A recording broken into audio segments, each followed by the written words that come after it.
The Jake Asman Show will begin shortly. Thanks to all these great Patreon members who help support the show. Get your super chats ready. Jake will be here in just a moment. If you love the New York Jets, this is the place to be.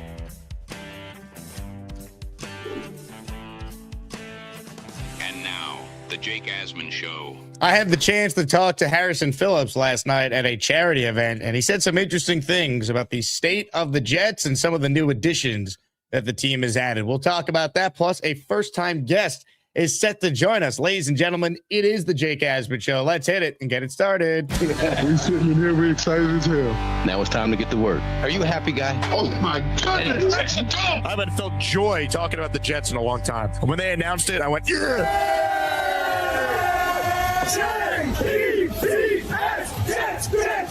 Let's go! A new chapter for the Jets has started. Aaron Glenn and Darren Muji are tasked with shaping the future of this franchise. Will they be the ones to finally get it right? We will be here for every step of the journey on the Jake Asman Show, breaking down all the storylines, every game, and everything in between. Please subscribe and hit the like button below. Super chats, baby. Cut the line. The Jake Asman Show starts right now.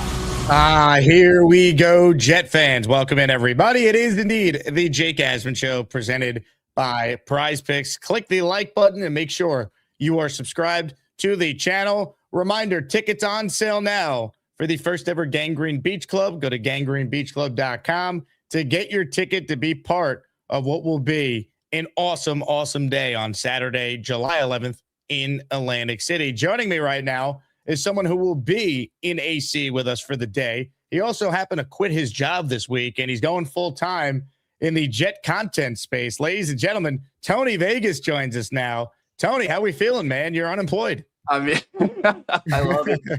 Yes, Jake, that is true. I'm looking forward to joining you guys in the Jets content creator ranks. You know, I'm just trying to be like you, dude. I mean, that intro is pretty badass. You know, I haven't seen it yet. So, looking forward to chopping it up and looking forward to AC, dude. It's going to be an absolute blast. Looking forward to seeing a bunch of you guys out there, and let's freaking go. I can't wait, and I'm excited that you agreed to be part of the Asmaniac Speedo contest that we're doing. So, I mean, Tony, this has got to be your new X profile picture. I mean, David Bartlett is your current one. Everyone thinks you're a black guy that used to play in the NFL. It's not actually true.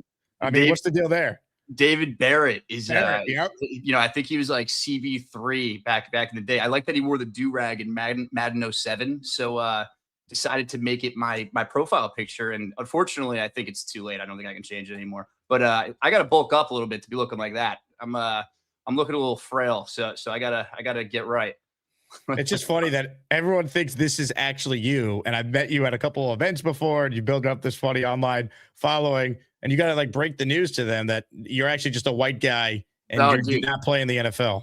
Dude, from Connecticut, played club lacrosse at Fairfield University. I don't think I could get any more white. So from people, you know, they're either heartbroken or, you know, they're like, okay, that makes sense based off of some of the shit that I tweet. So, yeah.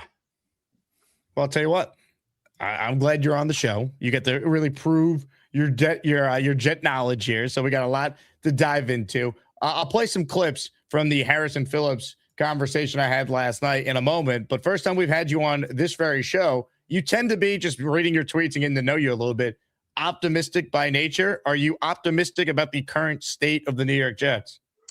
Yeah, I think my overview of the team right now, I mean, I absolutely love the draft that they just had.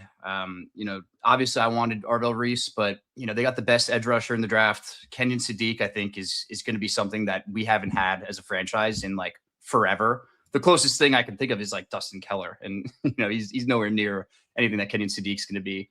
And we have a legitimate, you know, wide receiver too, and Omar Cooper, Pons. And you just kind of piece all the puzzle pieces together that they already have on the roster, and the offense kind of makes sense, dude. They have a quarterback that can push the ball down the field. It all just depends on, you know, Aaron Glenn and Frank Reich. Are they the guys to coach this unit? Are they going to be handed the keys to the kingdom of 3 first-round picks with a looming quarterback decision, or is that going to be handed to somebody else? I don't know the answer to that, but on paper, the roster with the looming 3 first-round picks, I really like the direction of where they're headed, and I think Darren Muji has done a very strong job thus far. I think fans feel way better about the general manager than they do the head coach. Where are you at with Glenn? I mean, I can't remember a coach going into only his second year that feels like is under maybe more pressure than any coach in the sport, you can honestly argue. Yeah, I mean, dude, it's the toughest job, I think, in the NFL by far. He was walking into a buzzsaw. I mean, we wanted 8 wins right off the jump with Justin Fields at quarterback, who I always call a rugby player because the guy cannot throw the ball downfield. He's better off just running to the receiver and handing him it. But obviously that didn't happen. It was a disaster of a season last year, I think it would be safe to say. And, they allowed him to completely revamp the offensive staff, fire the DC, and it's essentially a new coaching staff. Ken Glenn, he's not a rookie head coach anymore. He's going into his second year. This is a guy with head coaching experience. Can he make it work with essentially a brand new coaching staff?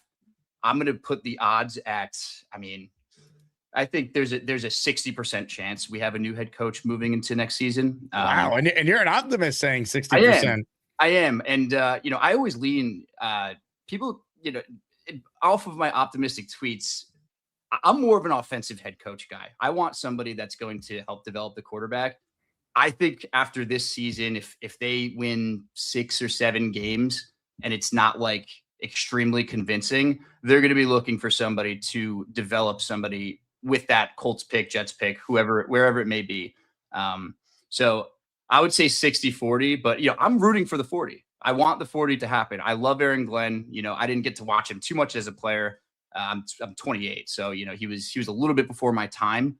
But I want him. He wanted the job. We wanted him to get the job, and I'm rooting for him. But unfortunately, in this business, you got to kind of understand that we are the Jets, and it usually doesn't go how we want. So I'm going to play it safe here.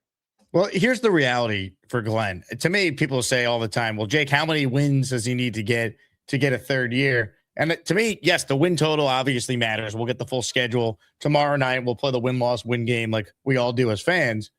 It's not just the wins, though. It's how it looks and when the wins happen. They need to get off to a good start. They need to beat a division opponent early in the year. They need to look good off their bye week. They need to look prepared. Glenn can't have any ridiculous in-game clock management mistakes. Like, he needs to look like he really has improved. And yes, the wins will come with that. But here's the thing. The Jet job, I believe, is an attractive one a year from now. You got 3 first-round picks, the most cap space in the NFL. People around the league have taken notice to the job Darren Muji has done putting this team together. Like, you are an attractive job. You won't have 10 openings that you're competing with around the NFL next hiring cycle. So I'm not just keeping Aaron Glenn because he won 7. So I guess we bring him back. Like, I need to know we got our coach and we're moving forward. If not, rip the Band-Aid off and go get a real coach, to your point, an offensive coach or someone who's proven to be able to develop quarterbacks or hire a good offensive coordinator and have that guy oversee the quarterback selection in all likelihood you're going to make. So, like, that's how I look at it with Glenn. It's not just the wins. It's we got to have, like, a clear answer. We got our guy. Otherwise, why am I wasting a golden opportunity to potentially attract Mike Tomlin, Sean McDermott, Kevin O'Connell, Shane Steichen, whoever the top offensive guy is, whether it's Davis Webb or whoever? I'm not wasting that opportunity if I'm like iffy if I have the right head coach currently in place. Yeah, no, absolutely. And I mean, like you said, this is a kingdom next year, dude. This offense could look absolutely nuts. If they get the first or second pick and they get one of those top 2 quarterback prospects, it's tough for me to say, I don't want, if Kevin O'Connell is available per se. Aaron Glenn might be able to win 8 games, and I'd be like, just go and get Kevin O'Connell, please. I think that would be something that I would be interested in. But it's going to be interesting, Jake. This is probably the most optimistic I've been about the capital that they have for building the roster in the future and financial flexibility. It's almost like they're taking like the OKC Thunder route minus winning games. It's like unlimited picks, unlimited flexibility. Obviously the Thunder are a championship caliber team. The Jets aren't, but it's that like strip it all down. It's almost Sixers is a better Daryl Morey Sixers is a better comparison. If these hit, if these 3 first rounders and Pons hits this year, that's 4 starters right there. And you have the opportunity to go and get 4 more next year. That's nearly half the side of a ball. It's insane. and it's not even taking into account free agency. So it's going to be one of the biggest decisions that this franchise has made in terms of keeping Glenn, and then shortly one thereafter to, one to follow with the quarterback decision. Tony Vegas is my guest, first-time guest on the show. Quit his job. He's now a full-time Jets content creator. He's going to try and take his almost 11,000 Twitter followers and turn that into a job where he could pay his rent. So people, stay tuned. Come meet Tony Vegas at Gangrene Beach Club in Atlantic City on July 11th. Tickets are on sale now. Just go to gangrenebeachclub.com. For those of you just tuning in, giveaway at the end of today's program, a signed Wayne Krabet jersey is up for grabs. Gift a membership or send in a $10 super chat or higher to qualify. Jet Life Angel is the first to enter the raffle this afternoon. Jet Life is in for one. Just don't let go of the rope. So continuing now the conversation with Aaron Glenn and some of the players the Jets have added, I was at a charity event last night, the United Way Gridiron Gala. Harrison Phillips of the Jets and Brian Burns of the Giants. They were honored with the Hometown Hero Awards for the charity work that they do. Both guys gave awesome speeches last night, but I got a chance to catch up with Harrison Phillips. And one of the things I asked him about was the additions that the Jets made as far as bringing in leaders, older players. Harrison Phillips is one of the older players on the Jets in his first season with the team. Well, in the offseason, they bring in Demario Davis. They make the trade for Minka Fitzpatrick. Geno Smith is coming back. So they've added a lot of veterans, a lot of leaders. And Harrison was the guy who came on my show at the Super Bowl and said basically like the culture in the building is just losing. Like all the players on the team, all they know is losing. They have to learn how to win. And the Jets have certainly added some guys that won before. So here's Harrison Phillips talking about the leaders that the Jets brought in. My question to him is in the answer here. Apologies for the sound, people. It was loud and we didn't have the best audio equipment to try and record his full answer, but we did our best. And here's Harrison Phillips. Thoughts on the veteran additions, Minka Fitzpatrick, Demario, third stint back with the Jets. You went from being one of the older players on the team to now there's a bunch of you guys who have played a lot of years in the league. I think any organization that adds some veteran leadership, it's just going to bring the IQ of your football team higher and the character of your football team higher. And so I think it was a really good move. The pieces that we all made, you get to know the people individually. I knew some of them, but you see them how they work, the true professionals. I don't know if you guys have had a chance to meet them when they were signed or whatever, but they definitely seemed like Jets. They're one of us. Raising the IQ is what the Jets apparently have done, and it's tough to argue with that. I feel like they've raised their floor dramatically, Tony. I'm not telling you this is a playoff team by any means, but when you add the veterans they've added, as long as Geno Smith is healthy and he's not just fully cooked, which I don't think he is, I don't think the Jets can be any worse than what we saw last year. There's just no way. I agree. And I think the locker room was almost like a jungle gym. It was a bunch of kids. I mean, there were no veterans. Like you said, Harrison Phillips was one of our leaders. And, we traded for him in the off season. He's a first year Jet. He was, one of our leaders. We needed more veterans in the locker room to help implement what Aaron Glenn is trying to preach here. I mean, it's imperative to winning games. You're not going to be handed a roster full of 23, 24-year-olds that have never won anything, right? 25-year-olds. Garrett Wilson's 25. He has not won a thing in the NFL. And again, he's heralded as like one of our leaders in the locker room, rightfully so. But, he hasn't won anything. And we needed guys that have had that experience. Demario Davis being with the Saints, I get it. He's not like, some Super Bowl, MVP or anything, but I mean, he's been around the bush. They've won games. They've gone to the playoffs, and he was a critical piece to that. And, he knows what it means to be a Jet too. That was a big thing for me.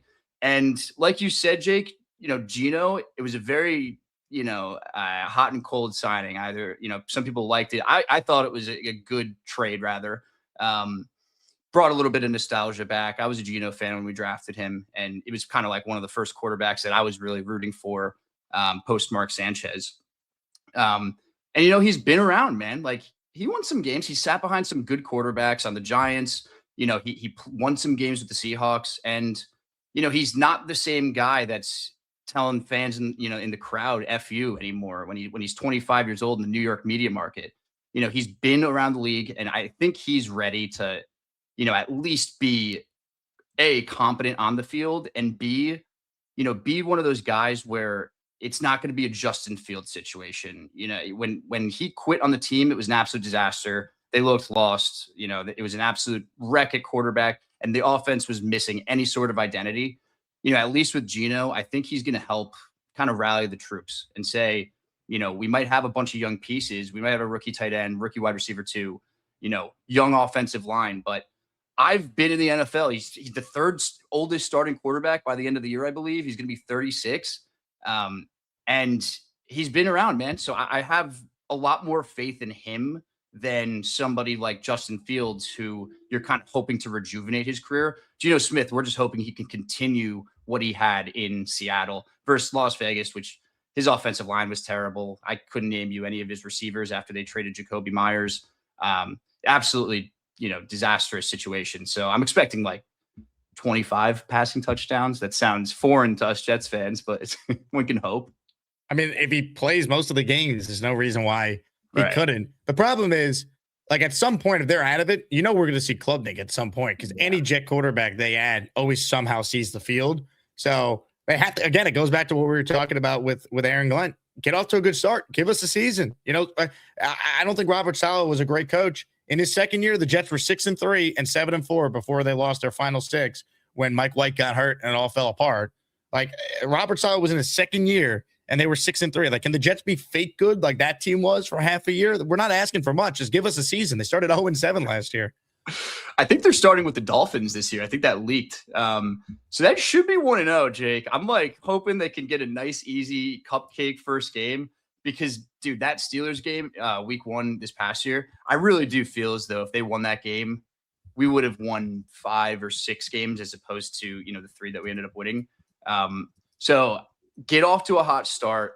I don't think Aaron Glenn can afford like an 0-4 start this year. Man, honestly, like, it's so tough to dig yourself out of that. And, they did a good job at overturning the roster, but if it's, week 5, the bullets are flying and you're, 1-4 again, it's going to be pretty tough to say, hey guys, let's turn this thing around. Cause last year you just won 3 games. So seat's going to get pretty damn hot on Aaron Glenn if they do start off slow. So I think a fast start is absolutely critical. Oh my God. You imagine they start 0-4? He's not making it, especially if they play Tennessee week 1, they lose to Saleh. Woody's going to not be able to be patient if it gets worse after that. Like, again, I really think it's crazy to say losing to Rodgers week 1 last year when they were the better team for most of the game, that set the wheels in motion for the spiral. And I think with Glenn making all the changes to the coaching staff, all the veterans they've added, clearly adding a better quarterback in Geno, if they start 0-2, like, again, it's going to be like, here we go again. And it's going to be like, nothing's changed. Our coach is dead coach walking. They need to get off to a decent start, man. 2-2 through the first 4, bare minimum, to have any chance of making this a season. Yeah, and you want to know, man, there is a coach on the roster, on the staff that, it can do the interim thing in Frank Reich. So it is very important for Aaron Glenn to start hot. And want to know what, dude? If they do start 0-2, you need to find a way to turn it around. Yep. You can't get knocked to the floor. And we saw this with Robert Saleh a lot. The second they came out of the tunnel, if they weren't ready to play that game, they got punched in the mouth and they never got back up. One thing with Aaron Glenn that I really was hoping for, in his rookie season as a head coach, was less of that mope, right? I don't want that Saleh mope in town. And they did a good job of getting these players out of there. Breece Hall had it a little bit, but he's a very talented guy. So hopefully now that he's paid, he'll be a little bit more supportive on Twitter. But did you agree with Reese getting the contract, by the way? What were your thoughts on that? Yeah, I do. I think it's basically a 2-year deal. You don't have to look at it like a 3-year commitment. We already had him on a 1-year, franchise tag. It's basically giving him 2 franchise tags with a slight pay bump. And I don't know about you. I want him, for our 2027 rookie quarterback rather than, using capital or having to sign somebody. I'd rather just have it like done. Breece Hall's the guy for the next 2 years. Maybe you draft a guy in the 3rd round in 2027, or it just gives you a little more flexibility without being completely screwed at the running back position. Comments, questions, super chats, cut the line. Wayne Krebet signed jersey up for grabs at the end of the show. I got it right here, people. I will send it out to you tomorrow if you are the winner of the signed jersey. It's from Pristine Auctions. Comes with the certificate of authenticity. So make sure you enter the Asmaniac raffle for your chance to win. We will take some calls as well. The Gusbuster Umbrella hotline link is pinned. Another clip I want to play from my conversation with Harrison Phillips last night. So one of the moves the Jets made was when they traded Jermaine Johnson for T'Vondre Sweat. And Sweat is super talented, but the knock on him coming out of Tennessee was, is he all the way in? Is he in the best shape? Is he fully locked in to being an outstanding player? Well, he joins a locker room that's got some pros in it, some guys that have done it for a long time, including Harrison Phillips, who said this when I asked him about T'Vondre Sweat. What has it been like working with T'Vondre Sweat so far to see that guy added to the defense next to you? I've tried to put him under my wing, and we've been working out, and all of our workouts together, we kind of partner up. We go to the same rack together. We do the same med balls together, the same little 1080 sprint things. And I try to have him at my hip, and it's really fun pushing each other. If I do beat him in something, I make sure you're letting an old guy beat you in this? What are you talking about? And if he beats me in something, he makes sure to let me know. But I got you beat.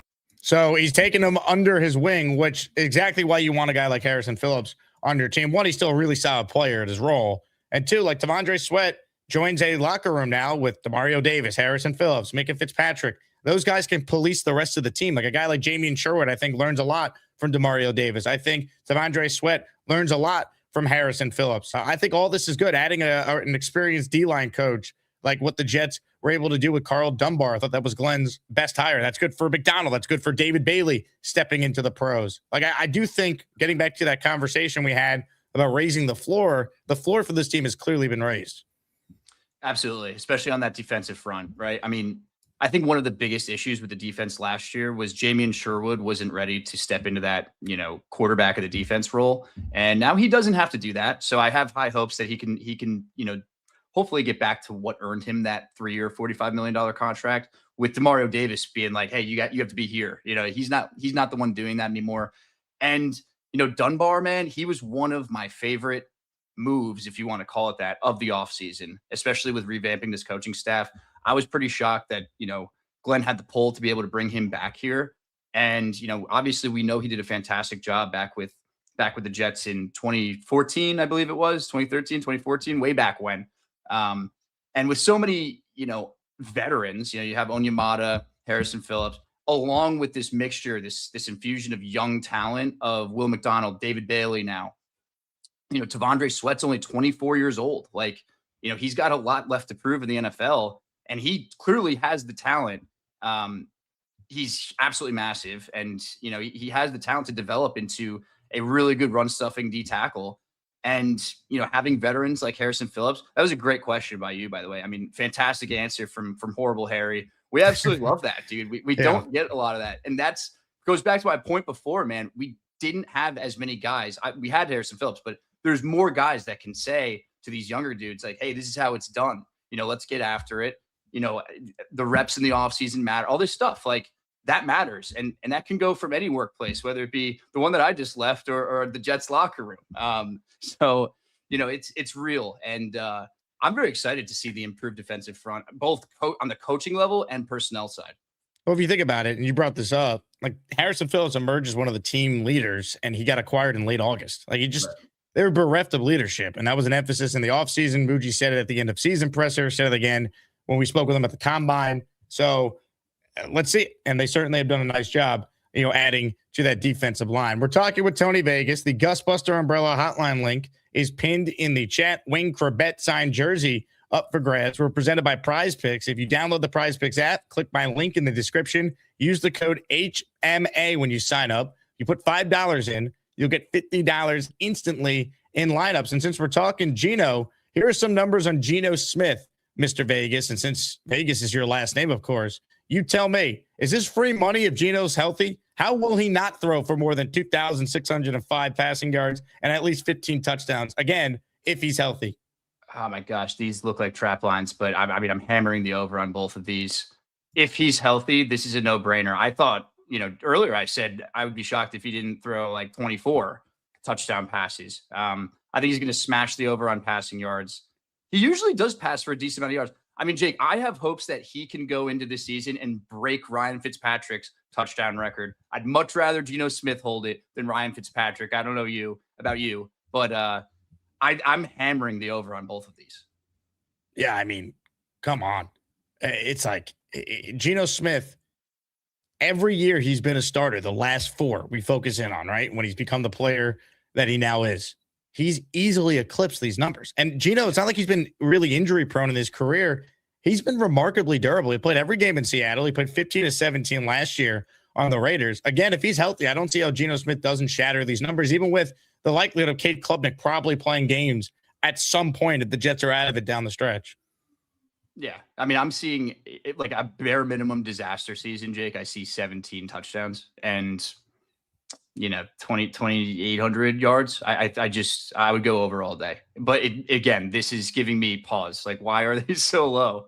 Are they high on Cade Klubnik? I don't know. But I'm of the belief that Geno's going to start majority of the season and throw at least 17. Make your PrizePicks lineups now. Again, code HMA if you want to bet the more on Geno Smith passing touchdowns and passing yards. Hit the like button, comments, questions, super chats, cut the line. The Crash Jet fan writes in, there is no way that's Tony Vegas, LOL. That's an imposter. I'm telling you, no one thinks this is actually you, Tony. That's going to be your struggle now as a content creator. Everyone thinks you're some black guy that played for the Jets 15 years ago. It's funny when you line it up, the two pictures look absolutely ridiculous. Absolutely Jack guy, Chris from Tinder. If you know, you know. Another stupid meme of mine. But, shout out David Barrett, man. My favorite Madden player from Madden 07. But unfortunately, Jake, I cannot pull off the do-rag. Have you tried? No. No, I've not. But maybe I should. I'll get some waves. Give it a whirl. Give it a whirl. What do we got here? Super chat. This is from Six Rings. Yikes. VIP tickets go on sale soon. Get yours at Tailgate Food Alumni Autographs Bar. I don't know what you're talking about, Six Rings. All right. So he's a Patriots fan for some context, Tony. And I don't know what he's talking about for VIP tickets, but if you got VIP tickets for me, Six Rings, you let me know. I need some context here. Amanda Madison writes, and oh my God, the first Tony Vegas feature on the Jake Asman Show on a hump day afternoon. What a day. Magical. It's all happening, folks. Oh my gosh, man. I'm just happy to be here with my guy, Jake. This is the first time, dude. I never get to do like one of these on like a weekday. So if you want to kick it back with you and talk to the people through super chats, this is an absolute blast. Calzone writes in, lots of homers in Jets fandom. Something in the Jets go 4-2 in the division with 9 to 10 wins this year. I'm not seeing it. I mean, if they go 4-2 in the division, that would be stunning, given the fact they didn't win a division game last year. But you still have the Bills, you still have the Pats, and even when the Jets had expectations, they were not doing well against division opponents. Even when they were off to that 6-3 start, they couldn't beat New England that season. They got one win against Buffalo, and they never beat Miami. They split with Miami that year, and that was 2-4 in division, and that's the best they've been in a long time. When was the last time the Jets were even 500 against division opponents? I couldn't even tell you. We'd need some serious Diana Rossini, Mike Vrabel rumors to kick back up for this to happen, because those Patriots and Bills games are going to be so tough. I think we could sweep the Dolphins, and there's a chance that those are only 2 division wins next season.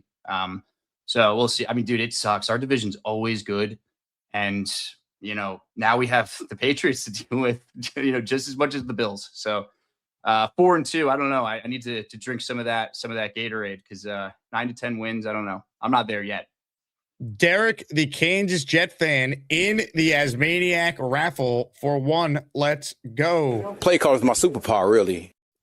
Derek, your gifted membership went to listener HPA Avillion. So he is now a channel member. Derek is in our Wayne Corbett jersey raffle for 1.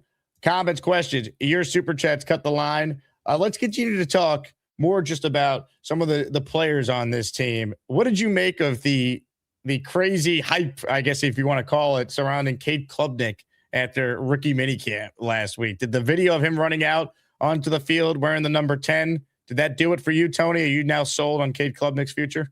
I will say he does look kind of like a mixture of Trevor Lawrence and Chad Pennington, like in his hair and his face. And then the number 10 was doing it too. It's a handsome kid, so he's got that going for him. But I'm being very cautious with my Cade Klubnik optimism. His 2024 tape is obviously very promising. If you go back and you watch some of his old Clemson tape, you can see, like, okay, I could see why this kid might have been a first-round prospect. There were a lot of things that went wrong at Clemson. There was some coordinator changes. There he is right there. I mean, that's That's an amazing head of hair right there. Absolute stud. But, with all that commotion going on at Clemson, it was tough for him to succeed. It was a bad environment for him. Thus, his stock absolutely tanked, and we get him in the 4th round. I just can't, Jake, I can't find myself to buy into the whole 4th round quarterback again. I did it with Bryce Petty. My God, I didn't do it with James Morgan, thank God. But there's just been so many guys. I thought Christian Hackenberg was going to be good just because he had a cool last name. That was when I was younger. But I'm going to do the wait and see thing. Maybe if he's our quarterback 2 of the long term, I think that's a massive win for 2 4th round picks, essentially. But, until I see him, at least in preseason, dicing up some backup defenses, I'm going to give the kid some time. And, I'm going to hold off on the Chad Pennington, comparisons. So you're saying you don't have a full Chubb for Club just yet? Not yet. I'm a half Chubb for Club. Half Chubb. All right, we'll take the half Chubb. Comments, questions, super chats. They cut the line. Tony Vegas hanging out with us. Let me get to a very serious situation I need to address. We have given out a suspension to a member of the Asmaniac community. Beastbreaker, effective immediately, has been suspended. I want to let everyone know what the deal is. Beastbreaker has been out of line. He has not been grateful for what Lou B and the Asmaniacs have done for him. Beastbreaker had $2,500 worth of damage to his boiler, to his bathtub, and Lou B, out of the kindness in his own heart, put up $2,500 to replace both in the Beastbreaker home. A brand new hot boil maker was now installed. So Beast actually has hot water now. And the Beastbreaker bathtub, which was an absolute disgrace. Look at this, Tony Vegas. Jeez. That now has been rectified. $2,500 later. And Beastbreaker has been incredibly ungrateful for those who have been watching the show. Lou B is the man, and Beast refuses to publicly acknowledge him and thank everyone who has donated to try and make Lou B whole. We're still taking Venmos and Zells. At AsmanJake at gmail.com is the Zell. Jake-Asman on Venmo. 100% of your money goes back to Lou B, who fronted the $2,500. We've raised over $1,300, I believe, so far. So just wanted everyone to know, effective immediately. Beast has been suspended. I will read you all the suspension letter that I sent to Beast right after I first play this. I did thank him yesterday. For the future, if I do intend to get married, he is my first inductee to being on my wedding list. Shut up. I talk. So not only do you need to thank Lou B, you need to thank everyone who has donated to try and help you have hot water in your home, which you now do. Thanks, everybody.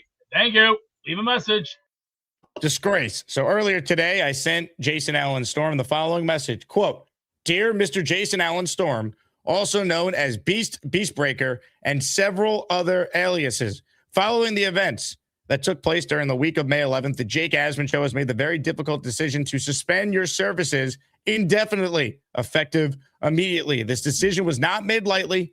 After reviewing your activity in the green room chat, the public chat, and an alarming number of rumbles that violated the basic standards of the Asmaniac community, we have determined that this suspension is necessary for the health, safety, and overall sanity of the program. The producers of the Jake Asman Show, with assistance from several unlicensed therapists and one highly questionable legal advisor, have reviewed the evidence and determined that there is a potential path forward for reinstatement as early as Monday, May 18th, 2026. In order to be considered for reinstatement, the following conditions must be met. 1, a written statement of sincere thanks and appreciation to the Asmaniac community for donating funds towards your hot water heater. 2, a written statement of sincere thanks and appreciation to Mr. Lou B for donating his time, money, and effort towards your tub and hot water heater situation. 3, a written apology to Mr. Mad Max, a young man who should never have been encouraged to harm himself under any circumstances. These 3 statements may be submitted in written form or as video messages to your unlicensed therapist, unlicensed attorney, or directly to Mr. Asman. If completed, you may be granted conditional reentry into the Asmaniac Green Room under a strict 17-day probationary period. During this time, Rumble activity must remain limited, controlled, and free of any further community-threatening behavior. Thank you for your attention to this matter. Sincerely, Jacob H. Asman. So Beast effective immediately, suspended from this program.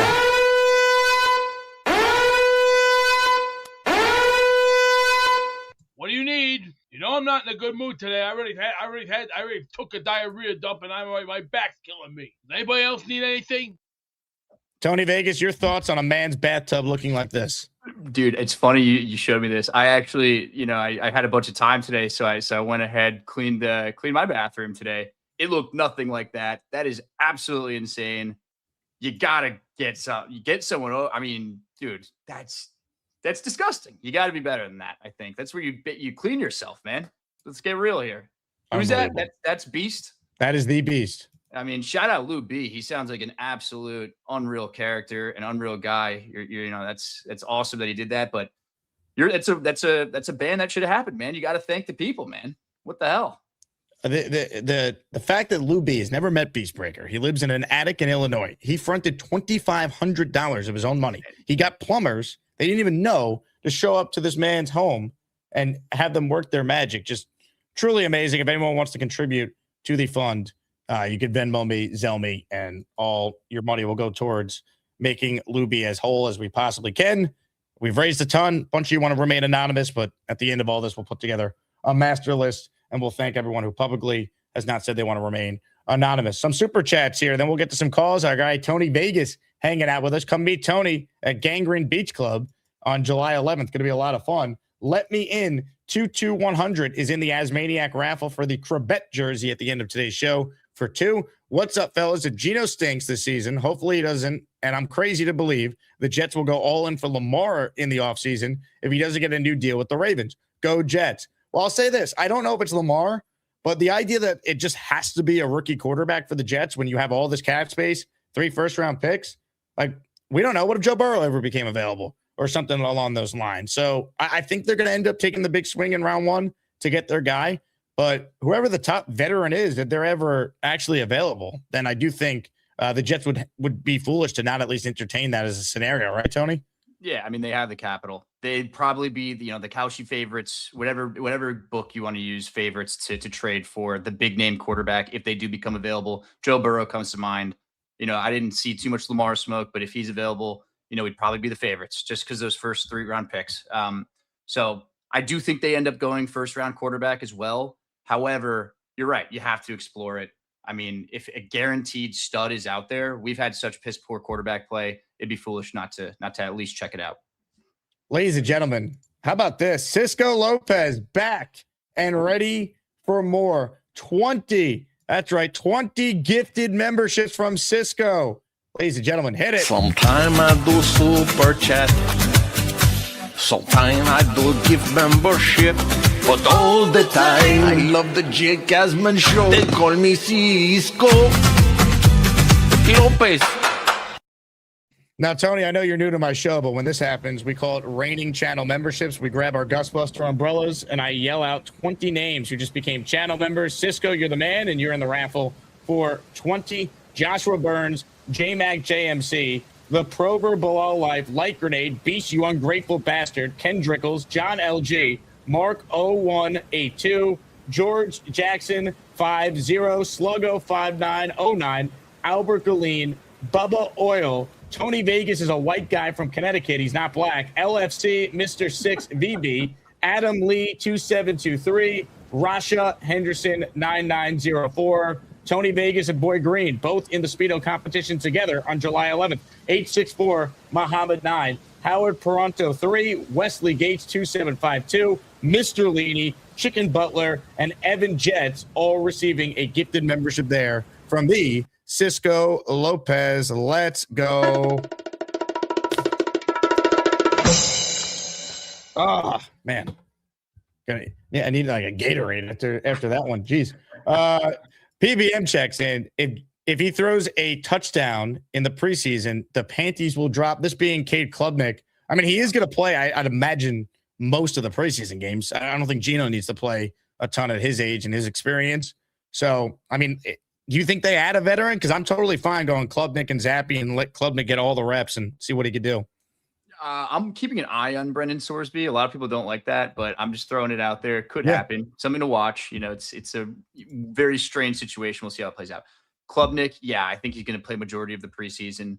We got to be careful, though, Jake, because Christian Hackenberg, once upon a time, threw a very nice ball in the corner of the end zone against the Giants in the preseason as well. The drive. And we never saw him again. So, let's manage our expectations. If he's absolutely shredding, hell yeah, the panties are coming off. But, we'll see. I want to see how he looks, if he looks comfortable. And it's at least entertaining, right? I'm going to watch preseason just because he's going to be playing, and I'm going to be pretty locked in. Yeah, I mean, just any quarterback they add, like even Brady Cook, we're like, oh, well, maybe, and it's like, come on, like I was taking calls from people telling me Brady Cook was going to be good. I'm like, what are you talking about, man? Chase Daniel, I think Chase Daniel he was telling all of Jets Twitter that he was an absolute dog, and I don't know about you. I mean, it's between Tim Boyle and Brady Cook for some of the worst quarterbacking I've ever seen. Yep. Brady Cook couldn't complete a pass. It was kind of awesome. Like, I think Tony Vegas or Jake Asman could do a better job out there last year, but I don't know. I digress. Honestly, I think Brady Cook is maybe slightly worse than Tim Boyle. Okay, it's just fair. Slightly. Like it's not. It's close. I'm a Tim Boyle guy. He's Connecticut dude. I met his parents at a tailgate. Actually, they were so nice, and it was before that Black Friday Dolphins Jets game where he threw the Hail Mary, and I felt so bad for his parents, dude, because they were, talking the big game, and he went out there and absolutely, pooped his pants. But shout out Tim Boyle and co. We like him over here. Ladies and gentlemen, Tony Vegas is my guest. Comments, questions, super chats, cut the line. John LG checking in. John, we better see you in Atlantic City. He is in the Asmaniac raffle for one. Can't wait. Saw Bart last night, actually, at this event. He was wearing a beautiful blue blazer. So shout out to Bart Scott. Can't wait for our event in AC. Let's do some calls now, shall we? We'll get to the calls on the Gusbuster Umbrella Hotline. Tony Vegas hanging out with us. First up today is a man that we call Purple Belt Mike. Purple Belt Mike, he loves the dark night. He's got a green pool and he jumps right in. Maybe someday he'll get a brown belt, but for now he's just that Purple Belt Mike. Purple Belt Mike, it might be purple, but he can still kick your dirty ass. Oh, fuck. Yo, can you guys see me? Because my screen is completely black. Oh, we see you. Okay, yeah, I don't understand what the problem is with this thing. StreamYard You look like Beast Bathtub. Dude, that bathtub, oh my God. I've seen some things, and that reminded me of some searches I was on. Anyway, Beast, you got to say thank you to everybody. I don't know what else happened, but you got to say thank you to everybody. People work hard for their money, and they're helping you out of the kindness of their heart. You need to show appreciation. Okay? Bottom line. I know you say about like money, this, that, whatever. People work hard for their money, and they decide to help you. So you have to show that you're grateful and be thankful. Bottom line. Well said. And we need Klubnik to be the guy, man. We need Chubb? Dude, we got Chubbs all over the place. He looks good. He does. Hopefully he looks as good as like the model quarterback, that he's as good as that on the field. If that's the case, oh baby, it's gonna be nuts. Gonna be nuts. Come on, club. Let's do it. We're starving for a quarterback. Starving. Maybe we found our guy. Maybe he's Kirk Cousins, Dak Prescott, any of the other guys. I don't give a shit what it is. I'll die for that. If he's Kirk Cousins, that's the best quarterback we've had in decades. So I don't care. Yeah. I would love if he's Kirk Cousins. You realize he hasn't completed a pass in a game yet. I'm visualizing. Like not even a preseason game. He hasn't even completed a pass against veterans at practice. It's only rookies. I mean, I haven't even seen him throw a pass. Is there even video of that? I mean, yeah, you can find some stuff for the Jets put out there. Throw a video up after if you can later. I want to see it. You're gonna break down his throwing motion in slow-mo? It'll be like Beast. It'll be like, yeah, Pennington lined up as wide receiver. He caught it. What else he would say? You're sick. His mechanics aren't that bad. I'll say that. I think he throws like a pretty nice ball. He's not working with absolute trash mechanics like some of these other guys in the middle round. He had a first-round grade a year ago, so it can't be that horrible mechanically. Can't be. And Drew Aller, man, I saw a report where Mike McCarthy told him to forget everything he learned elsewhere. So hopefully we don't have to strip it down with our guy Chubb for Club. And if he's Kirk Cousins, dude, I will eat crow in front of everybody. And Kirk Cousins would be the best quarterback I think we've ever had. Realistically, prime Kirk Cousins. I don't know. Yeah, that would be awesome. 100%. Yeah, no, that would be amazing. Hopefully it happens. You never know. It's like a 10% chance, but that's not a 0% chance. I got 10% chance that he's the guy. So let's figure it out. PBM, great call. I gotta go take a shit right now. Beast is suspended, folks. And if he calls in, he will not be on the air. We have informed him of the suspension effective immediately. So you could super chat as much as you want, Major Poonage. You'll be in the raffle for 4. But all I could do when you write in release the beast is just give you a beast drop in its place. And since Tony Vegas is new to my show, I'll give you another one. That's going to have to hold it over, though, Major Poonage. Gator writes. Oh, it's all real. Gator says, with Beast unable to throw us to the Wheel of Champions, I scored a killer replacement. May only be temporary, but this will be the next big thing. I'll tell you what, we have a special guest joining us for the Wheel of Champions at the end of today's show. A special Jet-related guest will be coming on the show to send us to the Wheel of Champions for a Wayne Corbett signed jersey. That's all I'm going to say. I don't want to spoil the big surprise, but you're going to want to be tuned into the end of the show to see who we have coming on, replacing Beast in the interim as he serves his suspension. Tony, I'll get you out of here on this. The New York Jets win how many games in 2026? Oh, man, it's tough. I'm going to say if it were like a life or death situation, I'm going to go they win 8 games. I'm going to go 8. 8? Yeah, I think so. Aaron Glenn's back for year 3, I think, if they win 8. I know, yeah. I think 8. 8. Love it. I hope you're right. I hope so too, Jake. It would be awesome. And this is a blast. Your chat and the videos are absolutely unreal. I will absolutely be tuning in the future. And thanks so much for having me, brother. Tony, all the love. I'm glad you're joining us in July, and it's gonna be a blast, man. I can't wait. Can't wait to see you guys. It's gonna be awesome. Ladies and gentlemen, Tony Vegas joining us there. Quit his job today, trying to do Jet content full time. Not a former Jet from the mid-2000s. David Barrett. That is not him. White guy from Connecticut is actually who he is. Comments, questions, super chats, cut the line. Remember, if you ever miss the show, we post it as a podcast on Apple and Spotify every day. We're live on YouTube 4 hours a day, 10 a.m. and 4 p.m.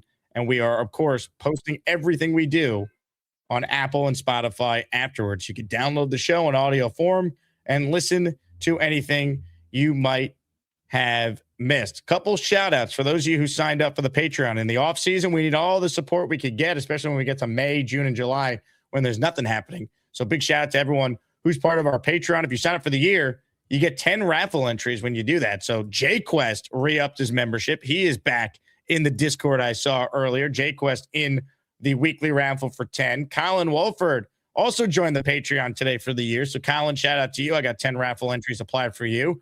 Big shout out to Robin Boy Wonders, Scott Piazza, who signed up for the year, Edward Morales, Gang Greenblood, who signed up for the year, Ro Delgado, Joseph M., and Brandon Batts for being our most recent Patreon subscribers. So appreciate everyone for their support. I'm going to get to more of your calls. Ladies and gentlemen, we say hello to Hep, who joins us. Hello, Hep.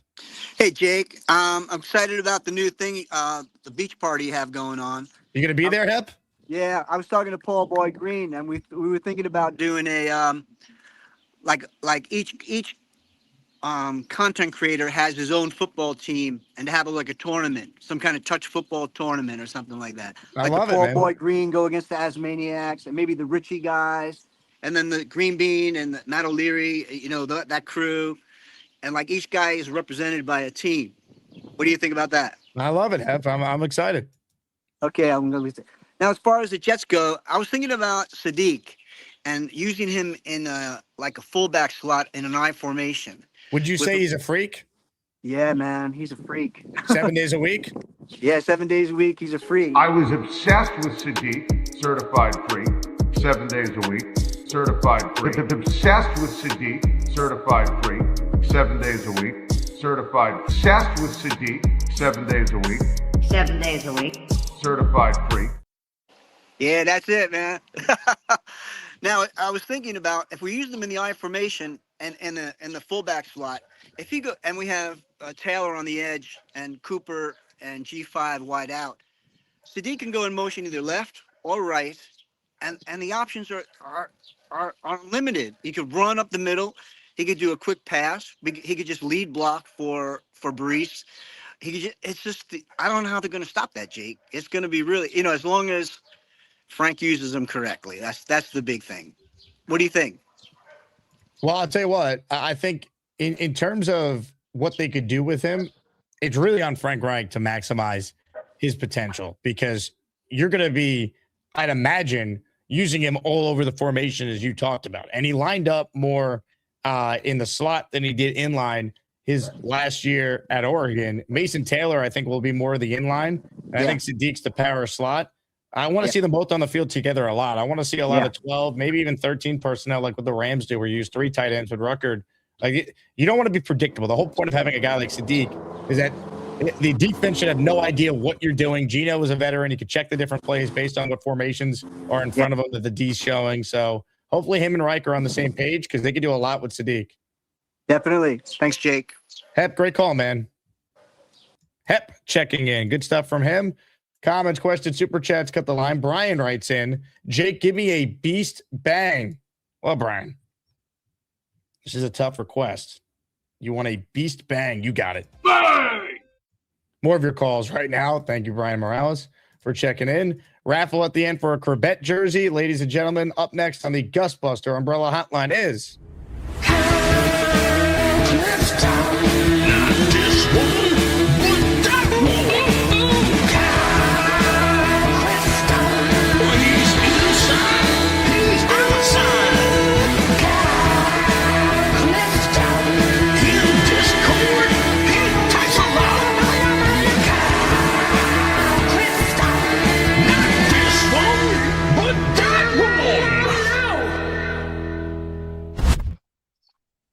I was dismayed to find out that Bonesy isn't a licensed attorney.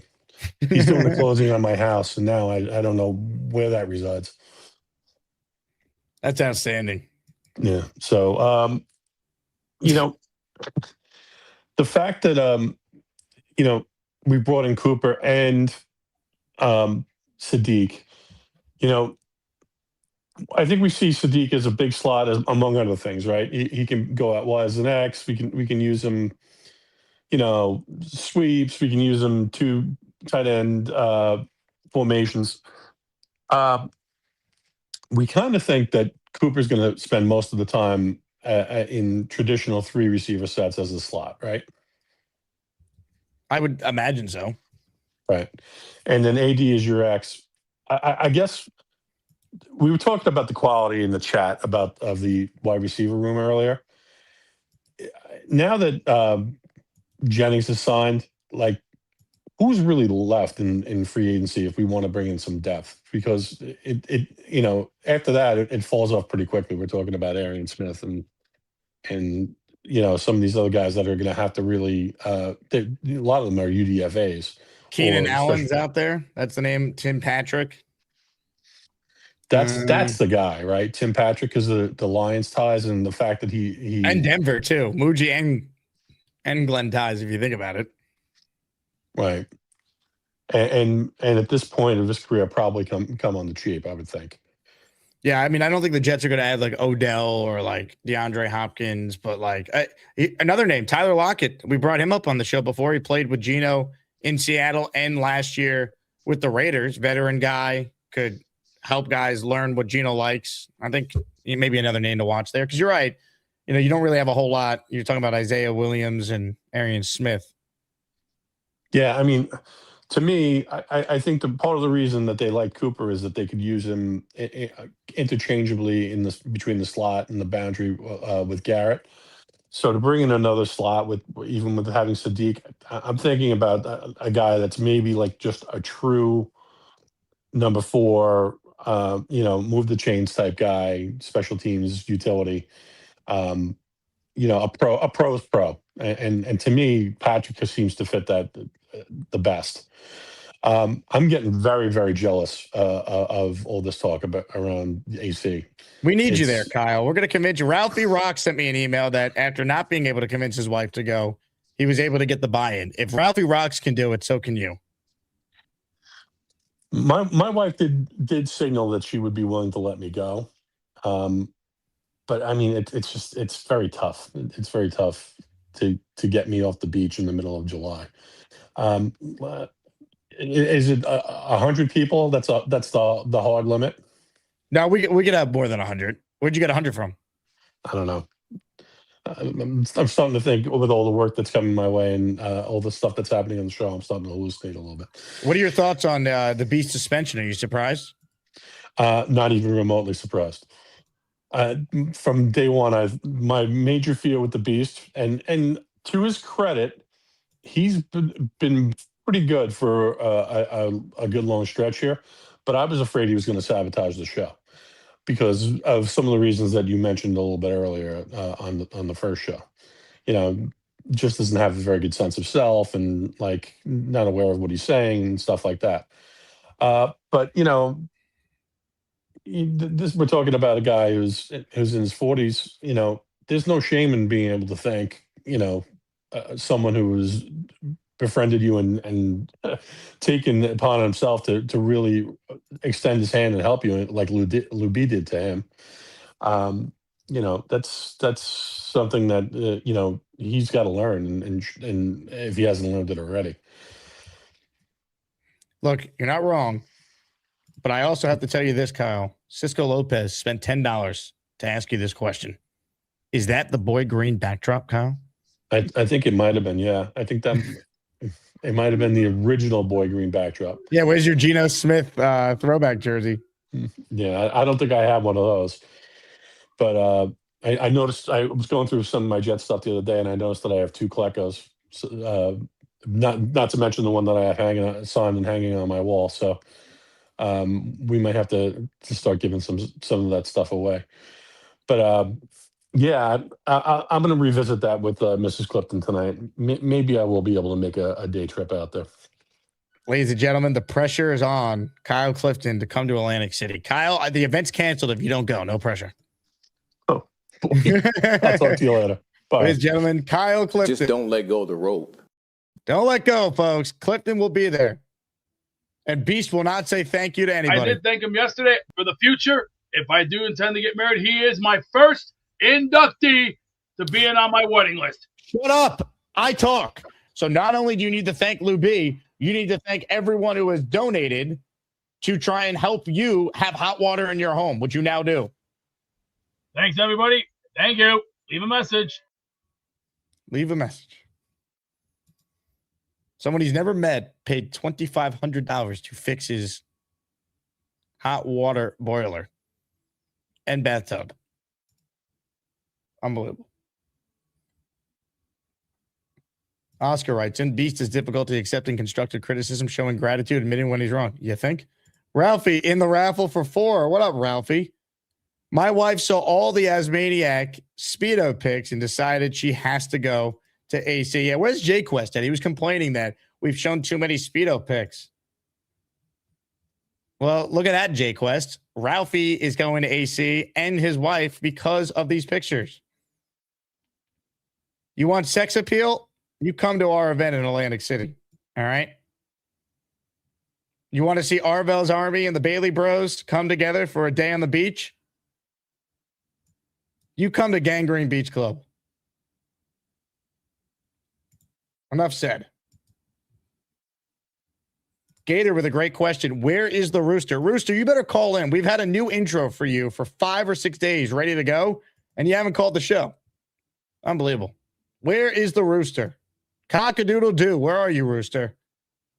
Ladies and gentlemen, a man who will be joining us at Gangrene Beach Club is on the line. Nick Shine has called in. Hello, Nick. What's up, my friend? How are you? Fantastic. I got a theory. We have to stop helping some of these people in this community because I feel as soon as we help them, they just go ballistic. It's like they get what they want. Beast has the ban. Bobby's disappeared. We might have to reassess how we help people, Jake, because now once we help them on a big level, it's like, all right, haha, I got what I need from them. Well, the problem with Beast is he doesn't even understand the level of help he just received from people he's never met. I understand that. Gorman, at least, I think, was appreciative of us refunding his catfishing. Bobby, I think, is appreciative of the help we've given him over the years. Beast is just a different stratosphere of not knowing how to say thank you or even acknowledge anything that's nice that someone's doing for him. This is true. Oh, did Kevin share the Speedo pic here as well? Is that what I'm seeing in the chat? Which Speedo pic? Is there a Speedo pic of me? Of you? Yeah. He generated a photo. If he sends it my way, we'll put it on the screen. Yeah, it's in my Discord from yesterday, I believe. He generated it. But yeah, I'm down to have fun, Jake. Is this on the beach or is this a pool party, like hotel side? This is going to be at the pool, but it's right on the beach. Like the beach is behind us. All right, because we definitely. I know I was listening to Robbie the other day saying he needs events and competition. I think this is a perfect opportunity to have like a 6-on-6 football game. Can you imagine the crowd playing in front? This is the biggest crowd that any of us would ever play in front of, aside from Will Parkinson. So we have to get this going. We have to have a little football. I'll bring a football. We got to have some sort of little game. We got to have fun with this. I'm thrilled. I can't wait. Jake, I hope it's not the best football we see all season. There's a good chance it might be the most entertaining. Oh, don't say that, please. We need good football. We deserve it. So, do you think Beast will ever acknowledge the kindness from the community and the suspension will be lifted, or do you think he's going to be gone indefinitely? I think sometimes less is more applies here. Sometimes you got to reel people in and teach them the reality of the world. And if that doesn't humble them, then you're left with no other choice but complete elimination. You're not wrong. I like that. I don't hear that very often, Jake. Thank you. I need to clip that. Ladies and gentlemen, Nick Shine with us. Nick, any final thoughts? Yeah. I'm really starting to buy into this team. I am. I like the culture that they're building, Jake. I like the people that they brought in. And this league is all about mismatches, man. And I think we have enough guys on the field that not only can beat the people guarding them, but it's going to also swing how the defense covers them. It's going to open other guys up. Garrett Wilson's going to complement Cisco. Cisco's going to complement Cooper. All of them are going to complement Brees. The offensive line is above average. Like, why can't we have long game-breaking plays? Why can't we have long sustaining drives? Why can't we just score time and time again? Granted, I don't expect to be a top offense week after week. There will come some inconsistencies with Geno. We know who Geno is at this point. But there's going to be a game where he goes for 400 yards and a couple touchdowns. There's going to be games where he goes for 303. Like, he's going to put up big-time numbers. All right, Gas, shut the fuck up. Sorry. But there's going to be times where we look unstoppable. Granted, he might throw out 150, 2-3 interception game here and there. I get that. But I think for the most part, this offense could be exciting. I think this offense could surprise a lot of people. And when you can stop the run and you can put speed rushers like Will and Bailey in situations to do what they do best and not be 3rd and 4 where we get bullied time and time again and just let the other team move the chains, I don't know why this team can't win 7, 8, maybe even 9 if they stay healthy again. If this offensive line stays healthy, I think we can win more games than people are expecting. Because you can dominate at the line of scrimmage on both sides of the ball. You have a chance in every game. At any point, are you going to acknowledge the photo of you in a Speedo that's been on the screen for the last couple I'm on months? StreamYard, and it doesn't show it in the guest app. I don't have it. It's in my Discord. I know what it is. I posed for the photo, Jake. What are we talking about? You look very handsome here, man. StreamYard doesn't show it in the app. I'm excited to see you, Beast, Mad Max, all in the Speedo. Well, the first thing I said, I texted Green Bean. I'm like, I can't wait to go skinny dipping. And he's like, I can't wait to see your man titties. So I'm going to do 2 million push-ups before we get to this place, just so I don't have them, just so I can stick it to Green Bean. I guess excited. I shouldn't say stick it to Green Bean right after skinny dipping. Can we edit that out, please? Ladies and gentlemen, Nick Shine. You guys laugh. It's not funny. This is regurgitating. Those are two fairly young men. You want to see what a real man looks like? They don't care. They think it's funny that they're sickly and ill. This ain't no bullshit. Beast and Gorman look great. Yeah, they're both physical specimens. Destructive but constructive. That's extraordinary, yeah. 272 pounds, muscle and might. I'm all thrown off here. I'm all flustered here. Can I get to my jet point? Yeah, you could try. Oh, yeah. If you don't fuck off, I don't know what else will. Have a good day. Ladies and gentlemen, comments, questions, super chats, cut the line. Jet Life Angel in the raffle for one. Play card is my superpower, really. Jet Life, thank you. How about this from our friend Marvelous 33? Not one, not two, not three, not four, 5 gifted memberships. Hit it. It's Jets, Jets. I love Fireman Ed too. Here's the deal. If you hear your name, you think Marvelous, Jody Bass Nafale, Chronozon, Doug Hurst, Robert Kahn 1984, and Fit Forte Life, all receiving a gifted channel membership there from Marvelous. Windy City Jet fan in the raffle for one. They wrote me off. I ain't right back though. We have a special guest that will join us from the Jet organization at the end of the show to announce the raffle wheel, the Wheel of Champions. Again, we're giving away a Wayne Corbett signed jersey, and I have it in my hand, the signed jersey from Pristine Auctions, and we will get it sent out to you this week if you are the winner. Joining us right now is a hero among us, a man who somehow was able to coordinate plumbers to enter the global studio headquarters and deal with this monstrosity. Or is it monstrosity? Monstrosity is the word. And install this hot water boiler. Ladies and gentlemen, the hero himself, Lou B, joins us now.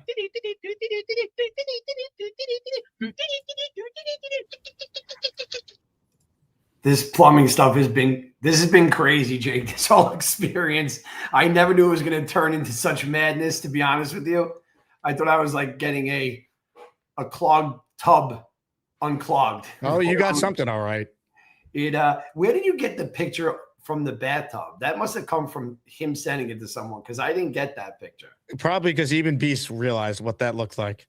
Yeah, because I didn't know where that picture came from, and I was like, "Oh my God, that is it!" Because it was. I did see from the plumber, but I'm glad the job is done. What did the plumber say to you, by the way? Do we have any additional information about what they witnessed when they went in there? Okay, so the big story here is the plumber from day one was not the plumber from day two.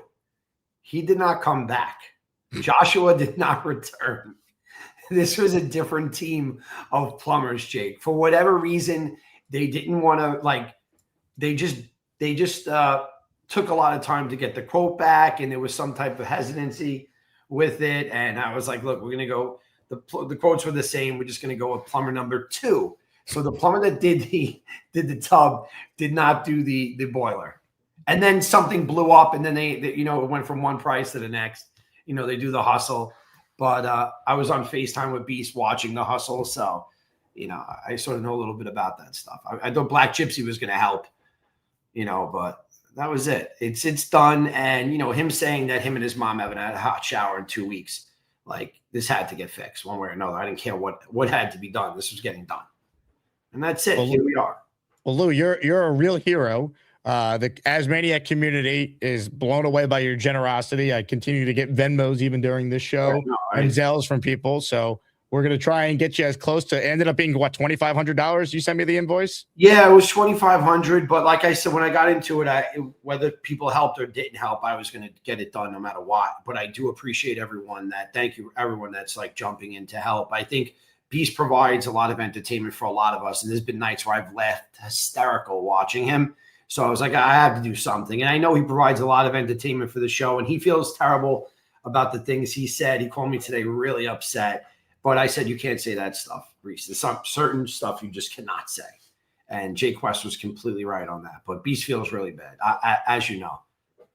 So do you think that he'll be able to publicly apologize to Mad Max and show appreciation to you and the community to be reinstated from his suspension? So he's already said thank you to me. He offered me Mexican burrito that he's going to get me. The thing that got me hurt the most, Jake, in the whole entire process was yesterday he called me and told me I was his Scottie Pippen. He just passes and I get the shit done. And I was like, all right.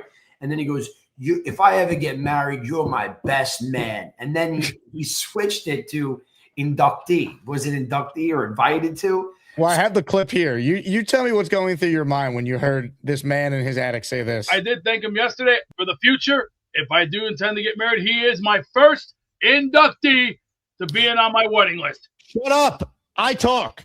So not only do you need to thank Lou B, you need to thank everyone who has donated to try and help you have hot water in your home, which you now do.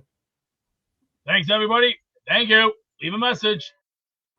I went, motherfucker. How'd I go from best man to like, what happened? What transpired in the last 3 hours? I was like, and that bothered me about the whole thing, to be honest with you. I was pretty, my heart was warmed when he said I was going to be his best man, to be honest. I don't know who the bride is, but I was kind of like, wow, that was really nice of him. And then he switched it. I was like, oh, this guy pulled a fast one on me. I don't even know what any of this means. I'm blown away that you actually got plumbers, 2 of them, on 2 separate days to show up in this man's attic without any sense of direction. We couldn't even get Beast to give us a straight answer on where he actually lives, if he would be home, if someone would be there to actually show these plumbers around. Just what you went through. Complication. I was calling plumbers saying, how far do you live from this address? And then finally I got one that was like, oh, it's right down the block. I was like, perfect. I got the job for you.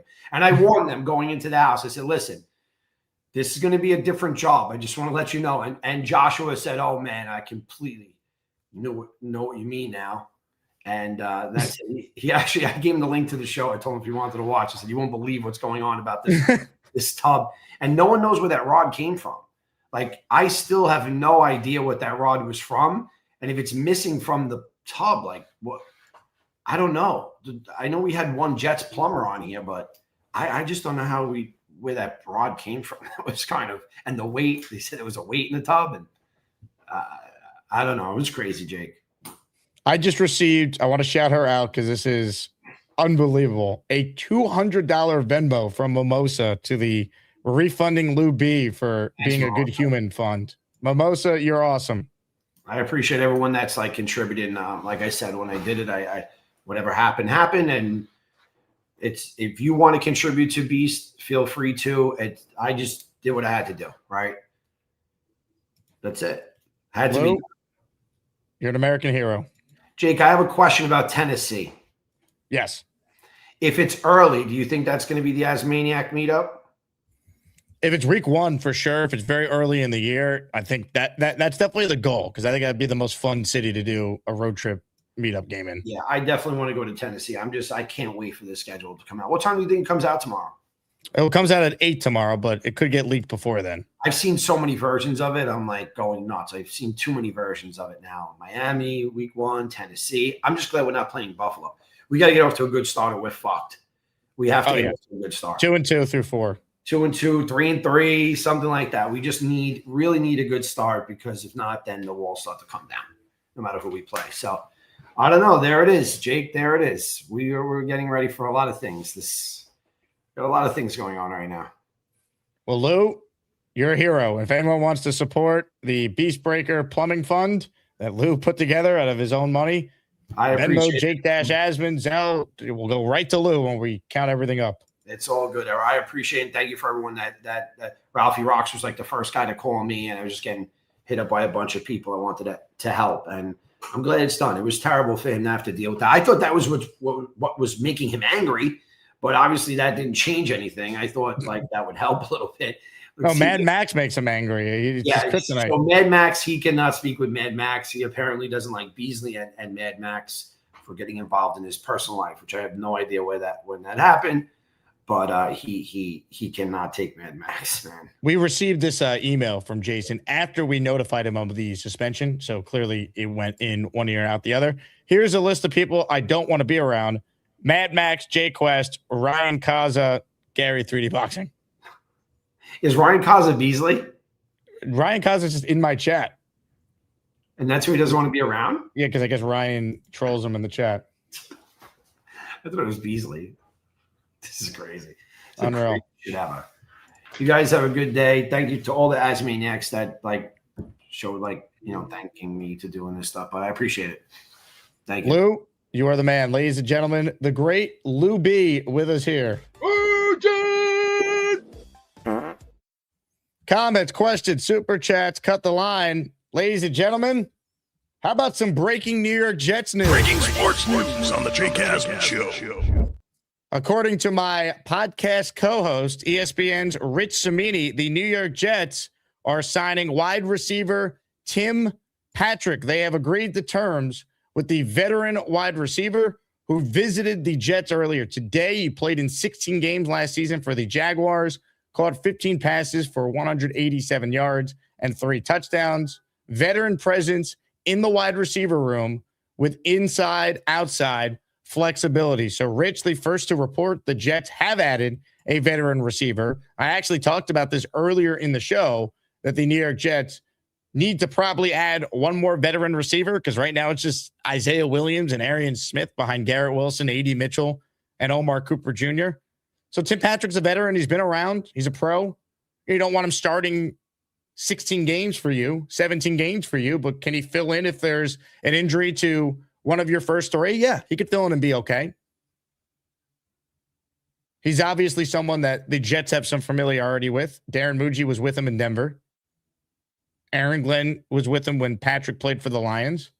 This is an acceptable signing. We don't have the financials here, but obviously it's not going to be for a lot of money. My guess is it's under $5 million. It's probably under $4 million.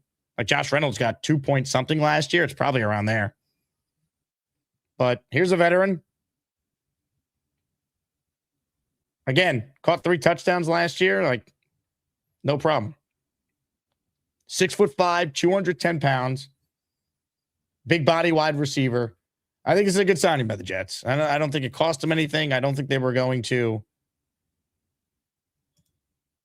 spend big or bring in a big name. I didn't think Odell Beckham Jr. was in play for the Jets or DeAndre Hopkins. Even a guy like Keenan Allen, I didn't think was going to be in play. But I have no issue with this guy. I think it's a logical move, and it fills out the depth chart for the Jets. And again, you don't want Tim Patrick to have to play for you. But if he does have to play for a game or two, he's at least, a viable backup in the league. He suffered some injuries in his career. Like, he missed all of 22 and 23. He tore his ACL, and then as he was coming back from the ACL, then he injured his Achilles. So he's still kind of coming back from those injuries, if you think about it. He lost 2 years of his prime due to injuries. He didn't get to play in his age 29 or 30 season. He was with the Lions in 2024. That's when Glenn and him overlapped. Started 9 games that year, appeared in 16, had 33 catches for 394 yards and 3 touchdowns. And then last year with the Jaguars, 24 targets, 15 catches, 187 yards, 3 touchdowns. Again, this is an acceptable, wide receiver 4/5 signing for the Jets in their move. And I'd imagine this is probably around $2 or $3 million. Here's how this goes. I'll lift the curtain. When a reporter gets a story like this and the financials aren't in the deal, that means the agent does not want it out there. They would want it out there if the guy was getting paid a lot of money. So my guess is that Tim Patrick probably didn't even get $3 or $4 million. He probably got close to whatever the veteran's minimum is, just looking at his numbers. So we'll see what the actual money ends up being. I'm going to guess it's $2 million or less because I just know how this works. The agent would want it out there if he was actually making any sort of significant money. Comments, questions, super chats, cut the line. Tim Patrick, added by the Jets. Will Parkinson tweeted, made too much sense. Solid veteran depth addition. Familiarity with Muji from his time in Denver. Best 2 years were in 2020 and 21, where he was a 50-plus catch, 700-plus yard wide receiver, quality 4/5 option. So, Arian Smith You're no lock to make the team, buddy. Better earn a roster spot because your roster spot is not locked in. That's how I'd look at this.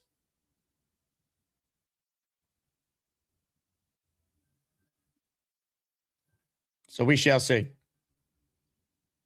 Comments, questions, super chats, cut the line. Ladies and gentlemen, a Wayne Chrebet signed jersey is up for grabs at the end of the show. Jet Life Angel in the raffle for another 5 gifted memberships. Let's go. So Daniel Jeremiah's top 50 prospects as Aaron Glenn looks on for the Jets.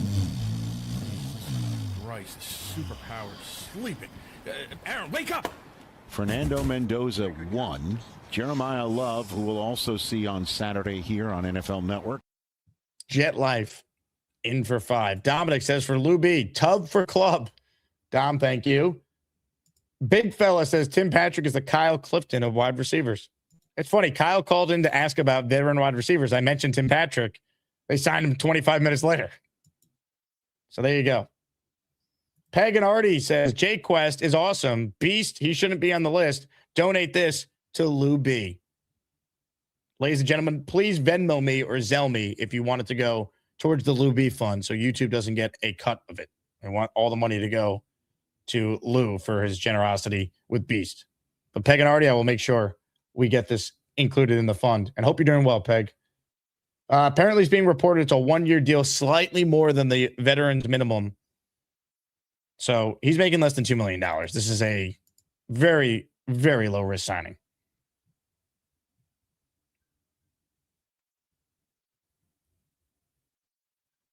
One-year deal worth slightly more than the veteran salary, according to Zach Rosenblatt. The veteran minimum is like $1.75 million, so maybe he's near 2. What's slightly more? I don't know. $2 million max. Sam says, hey, Jake, would you trade a first for Kyle Shanahan? Yes. In a New York minute. You wouldn't? You have 3 first-round picks next year. We have the worst coach in football right now. You wouldn't trade one of your first to guarantee a top 5 coach in the league who's offensive-minded and has made Brock Purdy and Mac Jones and all these other quarterbacks, Jimmy Garoppolo, who weren't that good, look great in his offense? Yeah, second. I'd trade a first for Kyle. I'd trade 2 firsts for Shanahan. But 1, absolutely, Sam, I would. Pino says we signed Danica Patrick.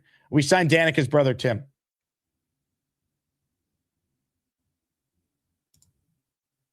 Danica's brother, Tim, now a Jet.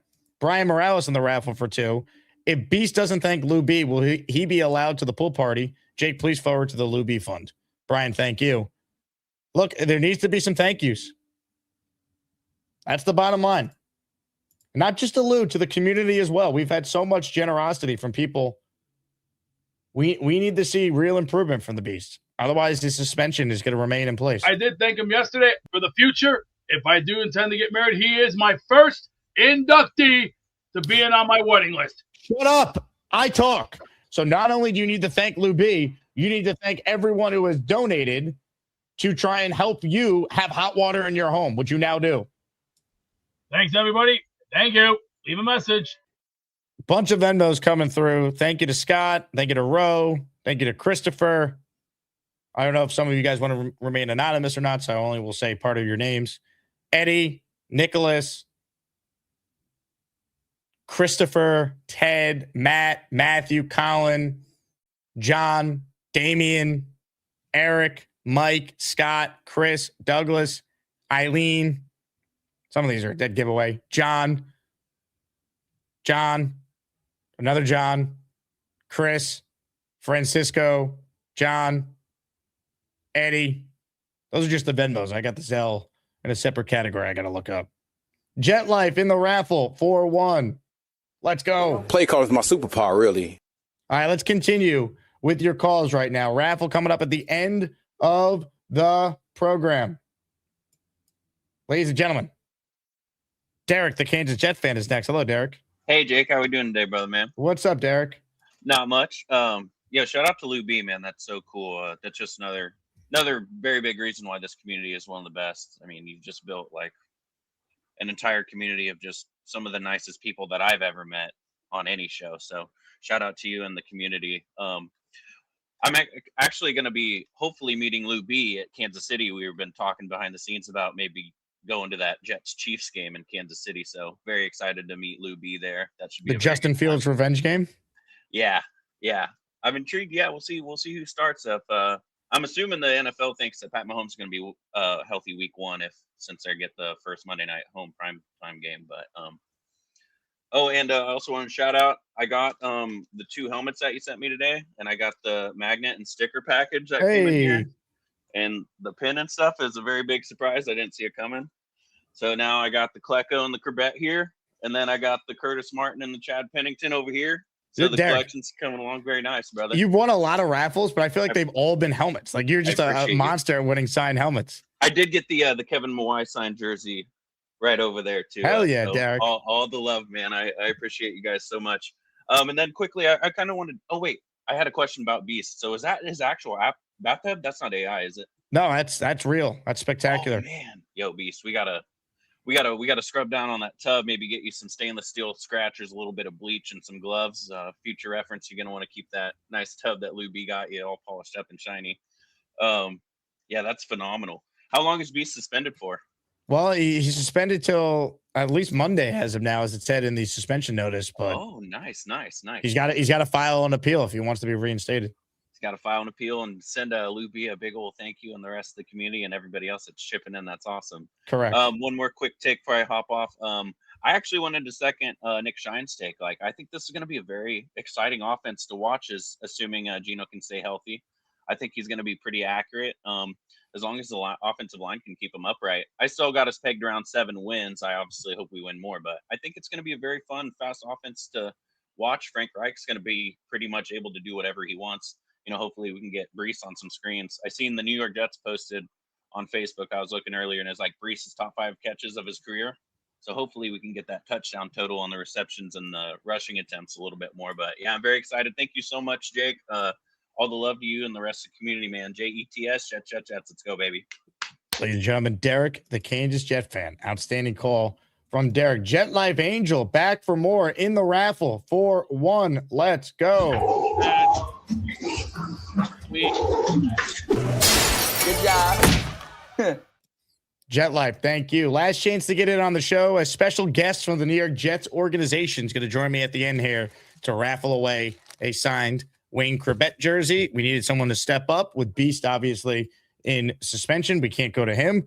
So the Jets were nice enough to make someone we all, I think, are fans of available at the end of the show for this show only. Or maybe future shows. We'll see how it goes. Ladies and gentlemen, more of your calls. Holy shit, look at that beard! He has a beard, he's the man. Ain't no Santa Claus. Papa Jet loves the Jets. He's one handsome son of a bitch. It's Papa Jet. Hello, Jake. Hello, Papa. Hey, I just want to echo what Derek said with Lou B there. Unbelievable, really. I mean, it wasn't chump change, that's for sure, And not just that, I take it he's out of state. And it's just to set it up, the appointments and call plumbers in Chicago. I mean, he went above and beyond, So God bless him. And but that really don't surprise me, Jacob, being around here for a few years, just seeing it all the time with Charlie Catfish there. I mean, it was Purple Belt and Nick and the big fellow. And plus everybody who donated for Charles to get his money back, and I don't know. And then Nick countless of times taking Charles for interviews, and I think Black Gypsy offered him jobs and Chef Kev offered him a job. So yeah, this community is awesome. But Jake, earlier today we were talking about Brees. This is just my thought on Brees. Does it seem like he's just different from his rookie year? I don't know. It just seems like he don't have the pop like he did since he was a rookie. And I don't, he's coming back from the ACL, and I don't even know if it's physical. Maybe it's a mental thing, but I mean, to me, it just seems like he's a little hesitant. That's what I'm seeing. I don't know if you see the same thing, but yeah, I think he has not maybe had every game that same explosiveness we saw in his first 7.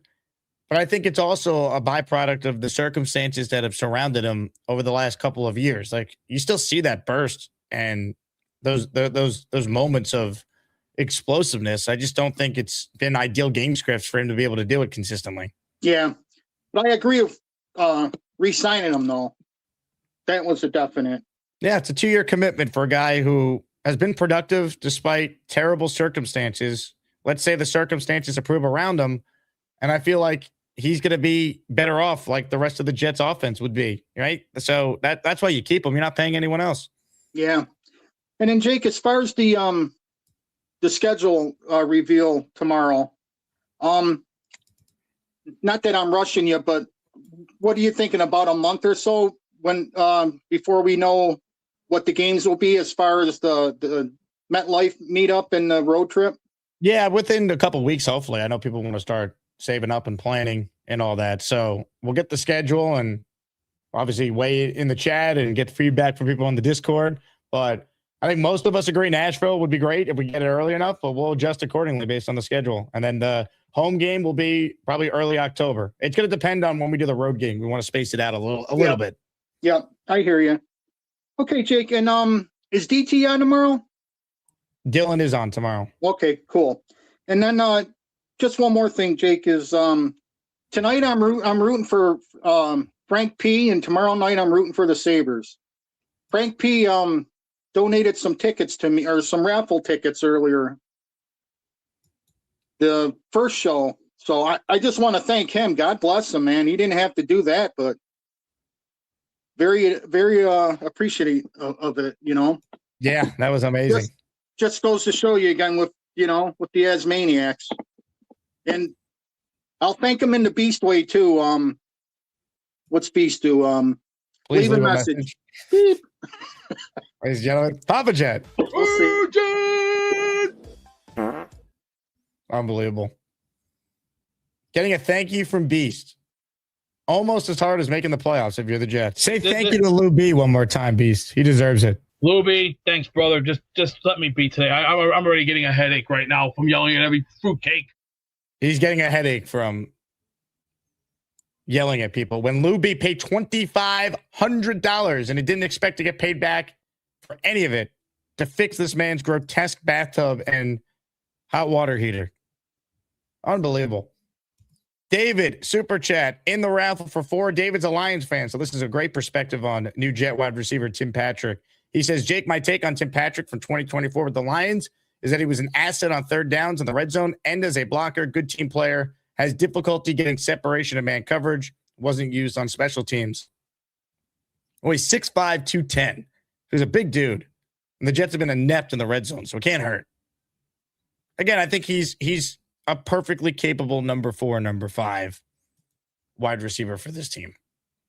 They need some depth behind the top 3 guys they have.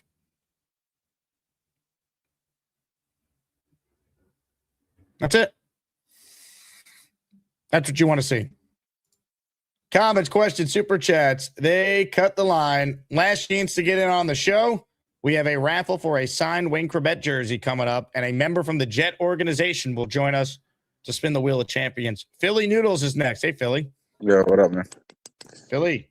What's going on? We'll say shout out Lou B, the patron of porcelain prayers, the saint of scrubba dubba dubbin. I just saw that tub for the first time. I really will not like to see that again.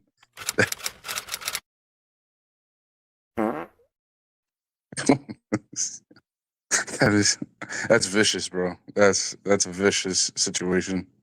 Yeah. I don't know how yeah. I mean, I remember there were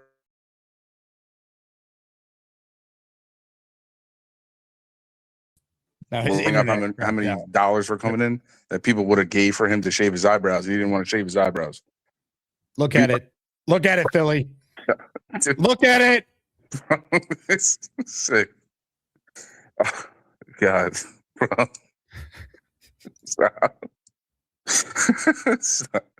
Bro, so I feel like the Jets are headed in the right direction. It seems like everything we're allocating to is good blocking. You know what I mean? Everybody's a blocker. Tim Patrick a blocker. Ruckert hopefully picks up his blocking. Cooper was a willing block. Everybody's a blocker. Let's hope Tim Patrick maybe gets more touchdowns than Andrew Beck.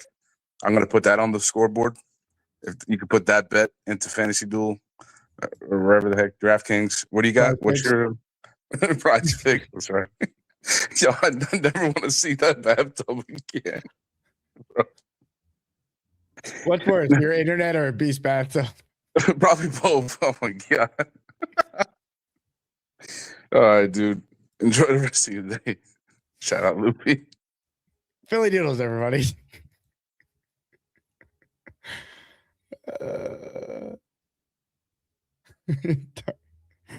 Dark Knight Steve's in the chat. What's up, Steve? Steve, I hope you can make it to our annual road trip. We had our guy Steve out in London a couple of years back at Daytona Joe, Steve's brother. That bathtub looks like a crime scene. Oh, yeah. I actually, speaking of our UK Asmaniac meetup, where is this? I had to pull some of the photos from that for a future potential sponsor pitch that we're working on right now. And I had to go back through some of the photos from our London outing 2 years ago. And here's us on the NFL Network. Dark Knight Steve is middle right. Daytona Joe on the right-hand side there. Epic time. This was at the Jets pub that they put together.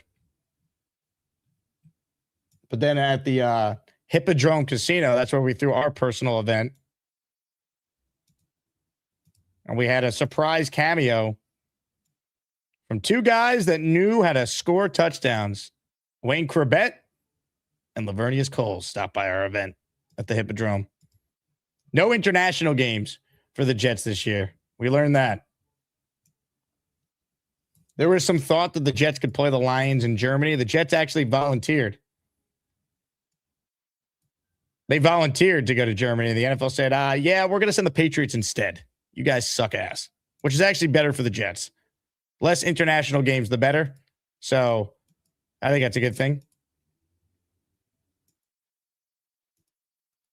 But the Jets will not have an international game for the first time in 3 years. Last 2 years they played, obviously, in London. This was 2 years ago. Shout out to our friends over at Gangrene UK.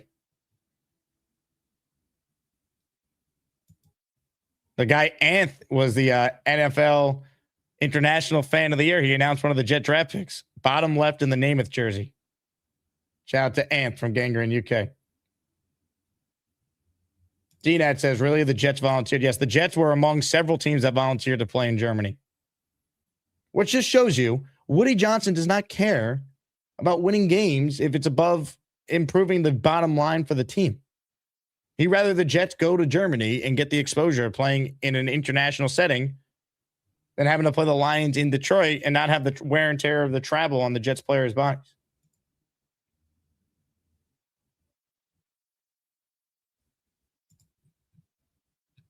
But I digress.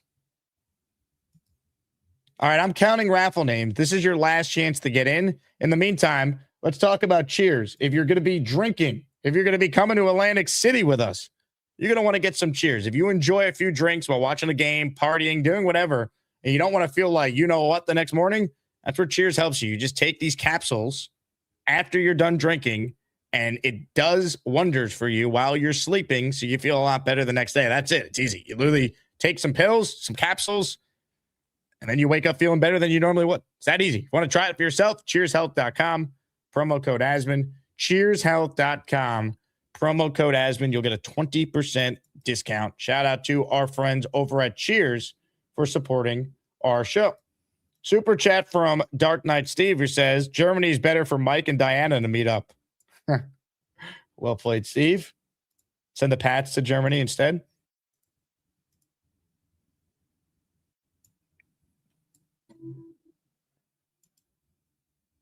This was just sent to me. I don't know if this is true. I don't know if Mad Max actually invaded the Beastbreaker estate, but apparently Mad Max is inside the Beastbreaker bathtub right now.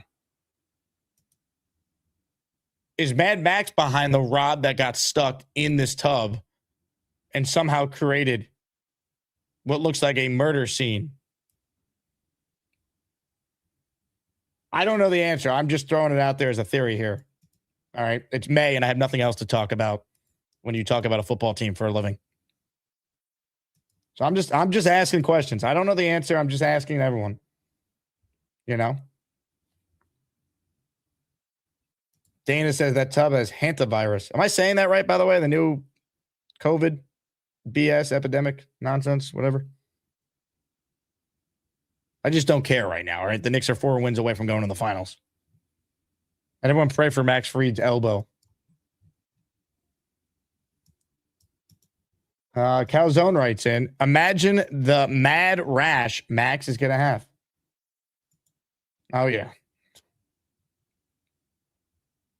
He's getting something from that. There's no doubt. I wish the Dream was around. Look at that. Little turkey action. We'd love his thoughts on the situation. All right, one last call, potentially, before we wrap this baby up. We have a special guest from the Jet organization that will join us for the raffle. Chef Brian is on the line. Hey, Brian. Hey, what's up, Jake? How you doing? How's everybody doing? Shout out to Lou B, man. Great gesture on his end. Since we got nothing to talk about, I wanted to ask you a question, Jake. Let's say we're in the hunt and we're in the last game and it's 4th and 2. Who do you want making that call? You want Glenn or you want Reich to make that call? So it's 4th and 2, and what's like the situation? Like, what's the score? You gotta get that first down, or we're going home again. Another year without a playoff. Am I in field goal range though? Like, what's the like? I No need a field goal touchdown? range. You need that first down, baby. You need that first down. Continue the game. So I would rather Frank Reich make the call because he at that point had been calling the game the whole time, right? There's nothing new there. Okay. You want I agree. Aaron Glenn to make the offensive play call? That's the whole job of the offensive coordinator. Yeah, but what if Glenn's the head coach, man? If he overrides that decision, are you gonna be pissed off? And if we make it and we don't, yeah, that's a tough situation there. I was just thinking this is an insane scenario you're throwing my way on May 13th. I will allow it because why not? I want the offensive coordinator to come up with the best play call that gets them a first down with the game on the line if it's 4th and 2. I want Frank Reich to go into his bag of tricks and have his best play that is designed to get 3 yards and move the chains. Yeah, hell yeah. I cannot wait for camp, dude. I want to see how this offense is going to look, especially with these new receivers and everything. I'm freaking absolutely pumped, man. Anyways, that's all I had, man. Great show, and hi to everybody. Have a great week. What are your thoughts on the suspension, Brian? Oh, the suspension sucks, dude, honestly, because I really enjoy the show with Beast on it, especially, with all the little skits, the bang, that's one of my favorite ones. When he does bang, that's fucking awesome, man. It's better than the guy from the basketball games when, people hit the 3-pointer. Mike Green. Yeah. Yeah, but yeah, it sucks, dude. I like Beast. I like busting his chops. A lot of us bust his chops, and he's got to learn how to take jokes. I think he did go too far. It's not the first time he says that stuff about the, that people don't, that really bad thing he said. And, but it sucks, I really enjoy the show with him on, and hopefully he comes to his senses and he sends the apologies, man. And thank Lou B, man. And thank everybody, man. Like, honestly, I can't even believe Lou B put that money up, man. I know I have family that wouldn't put money for me if I needed money like that for a bathtub or something like that. Like, straight direct family wouldn't even do that for me. So the fact that he did that. Well, Brian, is the bathroom at your restaurant, I'd imagine, a lot cleaner than this tub? My mop sink is cleaner than that, dude.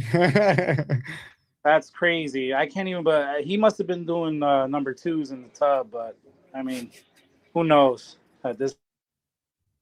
Mad Max was there, Brian. I'm telling you. We lost Brian. Brian, good call. PBM wants a tub emoji. We might replace the beast emoji with the tub emoji till Beast's suspension is uplifted. Someone make me a tub emoji.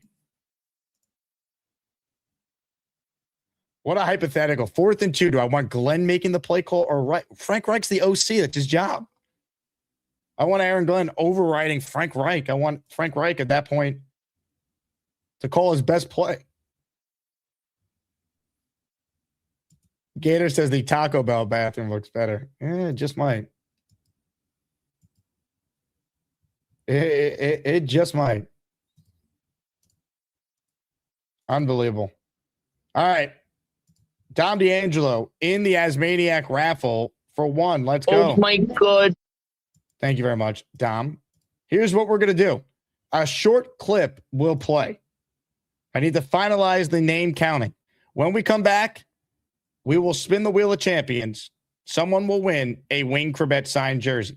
And I haven't even shared this on this show, but obviously all the entries that people have sent in to win the jersey, you're automatically in the weekly raffle Saturday for the Revis end zone pylon, the Klecko signed jersey, and the Corbett signed football.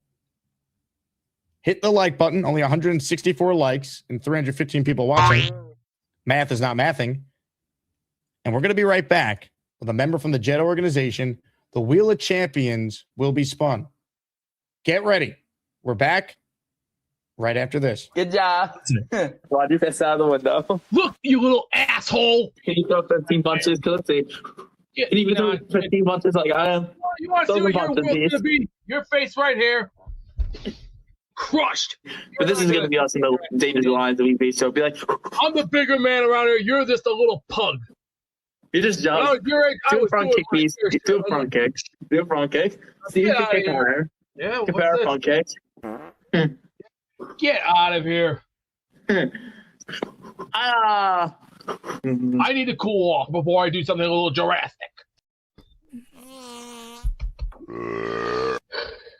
What the fuck is wrong? You can't cook in the attic. Just don't do it anymore, all right?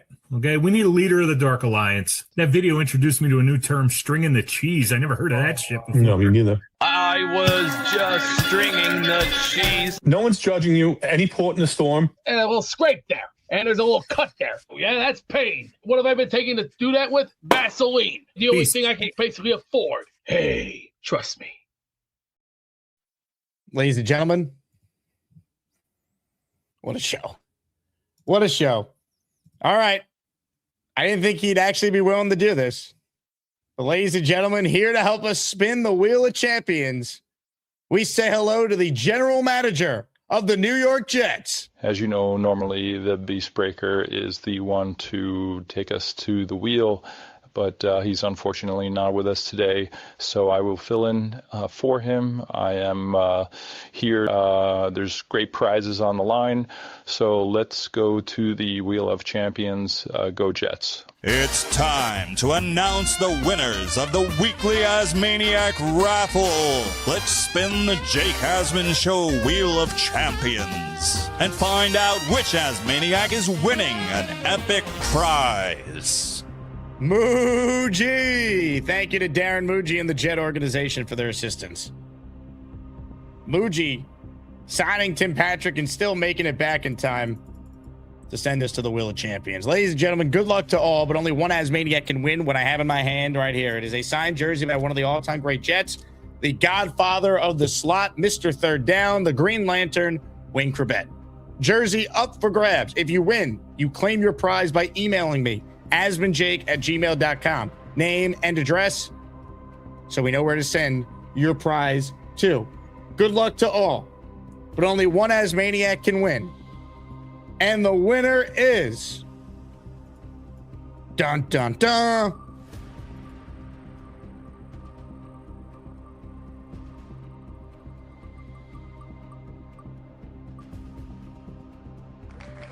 Leader of Jets. Incredible. Leader of Jets made his return to the show this morning. He paid up on his 20 gifted membership bet when I told him Ty Simpson would not go number 2 to the Jets, and he refused to believe me. But at least he got a jersey out of it. So leader of Jets, congratulations. You're the winner. Hit the Jet chant for leader.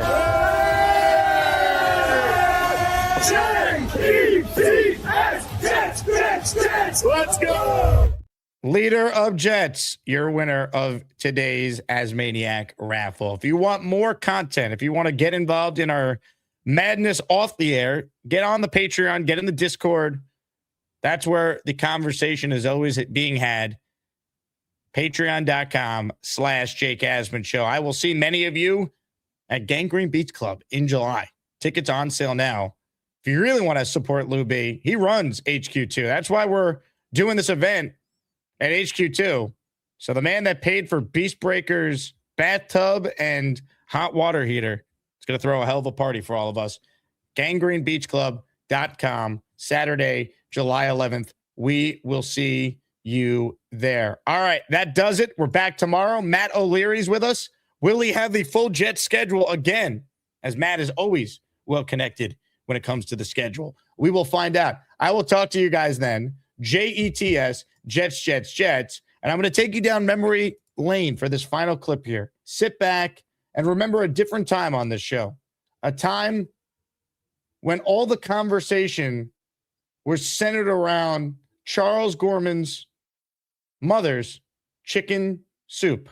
Go Jets. The only thing that can make this night better is some Charles Gorman mother's chicken soup. Hello, Charles. Hey, Charles, I need some more of that chicken soup. It's Lenten season for us Christians/Catholics, so. I need some of it, Charles. And I'm sorry I didn't have any chicken soup today. You sitting up there eating enchiladas. I had a calzone for dinner. I need it, Charles. It was delicious. Where is the recipes, Charles? Anyways, I need some of your mama's chicken soup. I love to eat, so what can I say? Yes. I love this show, man. We got the best callers. We really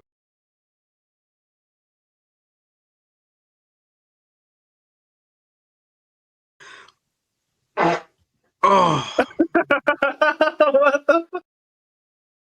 Oh, hi. Jake wants me to ask you to click on the like button. That's right, Lane. And if they don't subscribe to the Jake Asman Show, this team may never win another game. Let's go Jets.